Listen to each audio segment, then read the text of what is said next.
আপনারা new player যারা আছেন তারা অনেকেই বলেন ভাই আমরা নিউ প্লেয়াররা কি প্লেয়ার না, আপনাদের সবই কি আপনাদের কাছে? ভাই বিশ্বাস করেন আমরা ওল্ড প্লেয়ার কেন ভাই এসব নিয়ে কথা বলা করি জানেন? কারণ ভাই এই গেমটা এমন ছিল না ভাই, এরকম যাতা 12 ঘন্টার কাস্টম, কয়দিন পর পর একটা নাটক, কয়দিন পর পর কিছু একটা ইভেন্ট, ওই ইভেন্ট সেই ইভেন্টে বুইয়া পাস, এগুলা ভাই আমাদের এখানে ছিল না। আমাদের ছিল ভাই ইলেট পাস আর ওল্ড কিছু ইমোশন, যেটা ভাই ভুলার মতো না।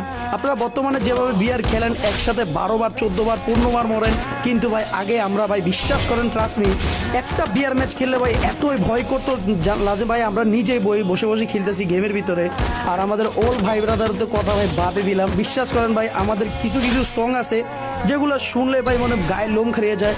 যারা 5-6 বছর ধরে গেমটা খেলতেছে তারা বুঝবে ভাই এই গেমের প্রতি ইমোশন কতটুকু। তো যারা যারা নিউ প্লেয়াররা বলতেছেন ভাই আমরা কি ভাই কোনো কিছু করি নাই ভাই 2 বছর গেম খেলে, হ্যাঁ ভাই করছেন, কিন্তু ভাই আমাদের মতো সেই মজাটা নিতে পারেন নাই। তার জন্য ভাই আমরা মন খুলে অনেক কিছুই বলি। আমাদের